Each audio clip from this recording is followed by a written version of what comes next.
Joanna asked, how does an older person start to invest, and is it worth it in your 50s? Cecilia actually asked something similar. She said, what is the best investing strategy for someone who started investing late and hasn't got 30 to 40 years until retirement? Yeah, I get asked this question a lot. So, it's that old thing of the best time to start was yesterday. The second best time to start is today. You're never going to be any younger than you are right now. So, get cracking in that sense. The one thing that I would say is, first of all, think about it as traditional retirement. The way people think about it is, I get to 60 and I stop and I'm retired, or 65 and that's me done then. I've got a pot of cash. Don't think of it like that. Think of it as, I will be retired until, you say, 90, and I will need to be invested throughout that time period in one way or another. So actually that extends your time horizon then from 10 years to 40 years. So think of it like that, first of all. And then in terms of actual investment approach, it's hard for me to really comment because I'm in my 30s. When you're 50 plus, the traditional logic is you start to de-risk at that point. So what you would look to do is not be fully exposed to the market, because you want to retire in, say, 65. And if you're, fully in bed with the stock market, you might be susceptible to a crash.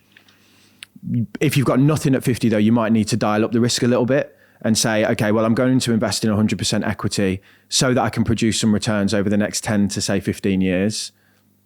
Most financial advisors will say that 10 years is enough, or you can do something quite meaningful in 10 years. I mean, my life's changed a lot in the last 10 years. What about yours? My life's changed a lot in the last 4 years. Yeah, I think 10 years is actually quite a long period of time. And as part of the masterclass, we did this thing called cash flow modeling, where we look at the impacts of, what happens if I work for another year? How long does that give me? And what it showed was, if you work for an extra year or two, it adds potentially 10 years to how long you can retire, in terms of how long the pot lasts. I think people need to, especially people that have started late, just think about it slightly differently. Don't think about retirement as, I stop working and off I go. Think about it as you may be a bit more flexible. You work part-time, you become a consultant, you use the skills that you've learned in the workforce to continue to earn money throughout retirement. My granddad worked until he was 90 in some capacity. And the day he stopped working was when he deteriorated, in terms of... My grandfather worked till he passed away. Yeah. But it was obviously, like you said, you tone it down a bit. So instead of going to the office every day, it's more consulting, or turning up to events and giving speeches, or different things which are less time consuming. Let's be honest. Ideally, you would have started a bit sooner, but at the same time, the working life extends longer than it used to. And this notion of retirement being a hard stop date where, at 65, I stop and I've got a pot of cash and I've got to live off that. I don't think that applies to many people anymore. Yeah. My mum retired and she works for me now. She wanted something to do. She got bored of sitting around. Yeah. And then also as well, have you got a house? Can you downsize that house? Is there other pots of cash in your life that you can lean on to boost your portfolio?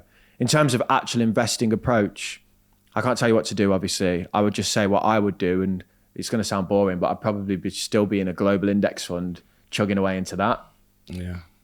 I mean, you like you said, de-risk. You don't want to lose all your money in your retirement and then realize you have to go back to work. Yeah. There's this thing called sequencing risk, which is this idea that if the market crashes as you're about to retire, and you draw money out of your portfolio at that point, what you end up doing is really hurting the longevity of the portfolio. You kick it while it's down. It crashes 20% and you take 4%. The impact that has on the life of that portfolio is really severe. So those first 2 years at retirement are key. This is why people tend to de-risk or approach that carefully, because the worst thing that can happen when you've just retired, if you've got a big pot of cash, is the market crashes, or if you've got a big pot of assets.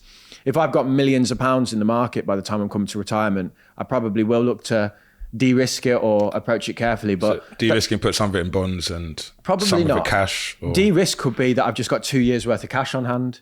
So I'm still 100% equities until the day I die. But you've got a cash buffer. Yeah, I've got 2 years of cash. So if the markets crash, I'll lean on that.